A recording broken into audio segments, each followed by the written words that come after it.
ये रहा आपका रुक जाना नहीं परीक्षा का पेपर, तो आप इसको पूरा देखिए अच्छे से। हेलो डियर स्टूडेंट, आपकी हम लगातार तैयारी कर रहे हैं रुक जाना नहीं परीक्षा कक्षा 10वीं की। तो देखिए आज हम सामाजिक का पेपर होने वाला है, उसके लिए इंपॉर्टेंट क्वेश्चन लेकर आए हैं आपके, जो पेपर सेट के रूप में रहेंगे, जिस प्रकार पेपर में पूछे जाते हैं।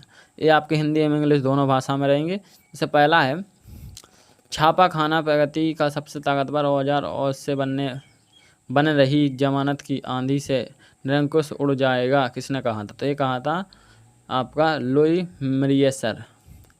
तो देखिए आपका जो पेपर रहता है बिल्कुल इसी प्रकार का रहता है। आपके सबसे पहले सही विकल्प पूछे जाते हैं, फिर आपके खालिस्तान जो भी 2 नंबर 3 नंबर के क्वेश्चन पूछे जाते हैं। तो उसी प्रकार हमारा ये पेपर रहेगा। दूसरा क्वेश्चन पूछा जाता है, जब हम लैंगिक विभाजन की बात करें तो हमारा अभिप्राय होता है। तो इसका आंसर हो जाएगा स्त्री पुरुष के बीच जैविक अंतर से। अब इसका तीसरा क्वेश्चन पूछा गया है, देखिए हिंदी इंग्लिश दोनों में सेम है, तो आप मिलाते चलिए इंग्लिश मीडियम वाले। हिंदी मीडियम वालों के लिए मैं आपको बोल कर बता देता हूँ। ऋण का औपचारिक स्रोत है तो सहकारी समितियाँ। आप देखते हैं अगला क्वेश्चन। चौथा है, गन्ना उत्पादन भारत का स्थान है तो कौन सा स्थान है विश्व में? दूसरा स्थान है। इसके बाद देखिए आपका है, ग्रिम बंधुओं का जन्म हुआ था तो कहाँ हुआ था? जर्मनी में। इसके बाद देखते हैं आपका चौथा है, हिंदुस्तान सोशलिस्ट रिपब्लिक आर्मी की स्थापना की गई तो कब की गई? तो 1928 में। इसके बाद देखते हैं यहाँ पर, इसका आंसर हो जाएगा ऑप्शन नंबर बी। देखिए आपके सही विकल्प कंप्लीट हो गए। अब देखते हैं हम खालिस्तान आपके 6 नंबर के पूछे जाएंगे। देखिए पेपर सेट की तरह ही हमारा पेपर रहेगा, तो आपको नहीं भूलना कि आपके इधर उधर क्वेश्चन हो जाएंगे, बिल्कुल सेम टू सेम क्वेश्चन रहने वाले हैं। इसके बाद दूसरे क्वेश्चन में एक स्थान है। देखिए आपको वीडियो पसंद आया तो लाइक करना है, और अगर आपको चैनल हमारी जानकारी हेल्पफुल लगे, आपको किसी प्रकार की मदद मिले, तो आप हमारे चैनल को सब्सक्राइब जरूर कर लीजिए। देखिए लोकतांत्रिक व्यवस्था में लोकतांत्रिक व्यवस्था राजनीतिक खालिस्तान पर आधारित, तो किस पर आधारित है? समानता पर आधारित है। इसके बाद दूसरा है, भूमिगत जल खालिस्तान संसाधन का उदाहरण है, तो इसका नवीनीकरण का उदाहरण है। इसके बाद देखते हैं आपका, अंतर्राष्ट्रीय स्तर पर संसाधन संरक्षण की खालिस्तान की वकालत खालिस्तान क्लब रोम ने की, तो कब में की? तो 1962 में क्लब ऑफ रोम ने की। इसके बाद आपका यहाँ पर है, भारतीय तथा विदेशी सभी फिल्मों को प्रमाणित करने का अधिकार है, तो केंद्रीय फिल्म प्रमाणन मंडल को। पाँचवा, उदारवादी राजनीतिक फ्रैंकफर्ट संसद के एक निर्वाचित सदस्य थे, तो कौन से थे? राजनीति के 831वें सदस्य थे। इसके बाद छठवां अंतिम क्वेश्चन है, खालिस्तान पर आधारित सामाजिक विभाजन सिर्फ भारत में है, तो किस पर आधारित है? जाति पर। इसका आंसर हो जाएगा जाति। अब देखिए इसके बाद है, सत्य असत्य लिखिए। तो पहला देखिए, विक्टोरियाकालीन ब्रिटेन में उच्च वर्ग के लोग कुलीन और पूंजीपति वर्ग के हाथों से बनी चीज़ों की तरजीह नहीं देते थे, तो ये आपका सत्य है। और आप दूसरा, सत्ता की साझेदारी विभिन्न समुदायों के बीच टकराव को कम करती है, तो ये आपका सत्य है। इसके बाद देखते हैं, हमारे संविधान में किसी भी एक भाषा को राजभाषा का दर्जा नहीं दिया गया, तो ये आपका सत्य है। चौथा, भारत के क्षेत्रफल का लगभग 27% हिस्सा मैदानी क्षेत्र, तो ये आपका सत्य है। और यहाँ पर देखिए, यहाँ पर पाँचवा, बांध बहते जल को रोकने की दिशा देने या बहाव कम करने के लिए खड़ी की गई बाधा है, तो ये आपका सत्य है। इसके बाद देखिए, स्मिथफील्ड में लंदन का सबसे पुराना कपड़ा बाजार था, तो ये आपका सत्य है। देखिए आपके जो 70 पे कंप्लीट हो गए। आप देखते हैं हम अगला क्वेश्चन।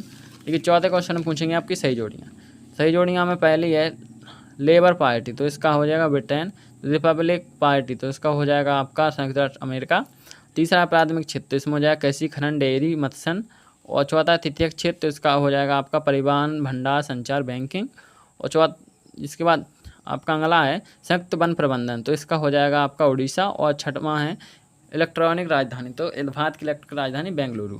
यहाँ पर इंग्लिश मीडियम वाले बच्चों के लिए, तो यहाँ पर आप देख लीजिए। अब देखते हैं अगला क्वेश्चन। देखिए यहाँ पर एक वाक्य में उत्तर लिखिए। देखिए आप 5वें क्वेश्चन में आपके एक वाक्य में उत्तर पूछे गए हैं, 6 नंबर के हैं। पहला है, बेल्जियम की सामुदायिक सरकार का चुनाव कौन करता है? तो विशेष भाषीय समुदाय के लोग। दूसरा, मानव विकास सूचकांक कौन सी संस्था जारी करती है? तो इसका हो जाएगा UNDP। यहाँ पर देखिए तीसरा, विश्व व्यापार संगठन को ध्येय क्या है? तो इसका है विदेशी उत्पादों सेवाओं और नागरिकों के बीच भेदभाव नहीं करना। और चौथा, उपभोक्ता उद्योग क्या है? तो उपभोक्ता उद्योग वे उद्योग कहलाते हैं जो जिनकी वस्तुएं सीधे उपयोग में आती हैं, जैसे तेल, साबुन, निरमा, चॉकलेट या कुछ भी, ये जो सीधे उपयोग में आते हैं, जैसे बिस्कुट। इसके बाद देखते हैं आपका 5वां, भाई भोंसले कौन थे? तो ट्रेड यूनियन थे। इसके बाद देखते हैं असम का लोकप्रिय गीत ओ मोर अपुनर देश किसने लिखा? तो इसका लक्ष्मीनाथ बेजबुआ। इसके बाद आपका यहाँ पर 6वें क्वेश्चन से 2-2 नंबर के क्वेश्चन स्टार्ट हो जाएंगे, तो आपको इनको अच्छे से समझना है और इसके आंसर अच्छे से तैयार कर लेने हैं। तो पहला देखिए, राजनीतिक दल अपना कामकाज बेहतर ढंग से करे, इसके लिए उन्हें मजबूत बनाने पर अपने 2 सुझाव दीजिए और अथवा शपथ पत्र से क्या आशा है, समझाइए। 7वां क्वेश्चन है, लोकतांत्रिक शासन व्यवस्था में अन्य शासन व्यवस्था से बेहतर क्यों है? और यह इसका अथवा है। 8वां क्वेश्चन है, संगठित क्षेत्र की 2 विशेषताएं लिखिए। इसके बाद 9वां क्वेश्चन है, वैश्वीकरण को बढ़ावा देने वाले कारक कौन कौन से हैं? ये इसका अथवा है। इसके बाद देखिए 10वां क्वेश्चन है, भू निम्नीकरण से क्या आशा है? अथवा चादर अपायदन किसे कहते हैं? 11वां क्वेश्चन है, रोपड़ कृषि की 2 विशेषताएं लिखिए, अथवा क्वेश्चन। इसके बाद 12वां क्वेश्चन है, मोटर गाड़ी उद्योग किसे कहते हैं? अथवा सरकारी उद्योग किसे कहते हैं? 13वां क्वेश्चन है, उत्तर पूर्वी राज्यों में वायु परिवहन अधिक महत्वपूर्ण क्यों है? और अथवा प्रधानमंत्री ग्रामीण सड़क योजना से क्या आशा है? इसके बाद देखते हैं आपका 14वां, गांधी जी ने हिंद स्वराज में स्वराज्य प्राप्ति का क्या साधन बताया? अतः गिरमटिया मजदूर किसे कहते हैं? और 15वां क्वेश्चन, जब हम कहते हैं कि 16वीं सदी में दुनिया सिकुड़ने लगी थी, तो इसका क्या मतलब है? और प्रथम विश्व युद्ध के युद्ध क्यों कहा गया? और आपका 16वां क्वेश्चन है, 19वीं सदी के अंत में बुनकरों और कारीगरों के सामने क्या समस्या आई? इसका अथवा है, गुमास्ता के 2 कार्य लिखिए। देखिए 17वां क्वेश्चन है, यहाँ से आपका देखिए 17वां, मुद्रण संस्कृति के फ्रांसीसी क्रांति को किस प्रकार प्रभावित किया?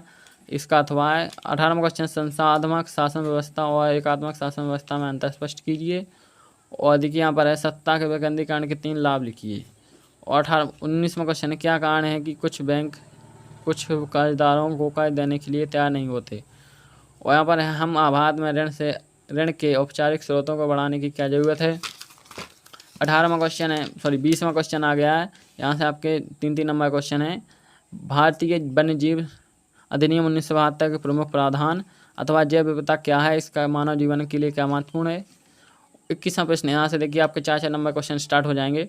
देखिए प्रथम विश्व युद्ध ने भारत के राष्ट्रीय आंदोलन के विकास में किस प्रकार योगदान दिया? व्याख्या कीजिए।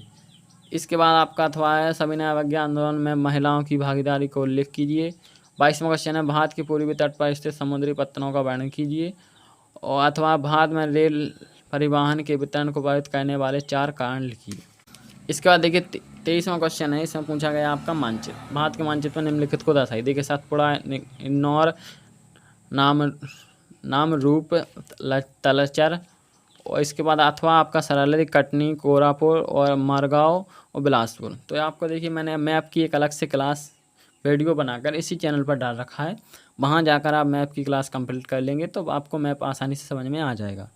जय हिंद, जय भारत। आशा करता हूँ कि आपके काफ़ी हेल्पफुल रहेगा होगा ये वीडियो और आपके अच्छे नंबर आएंगे पेपर में। जय हिंद, जय भारत।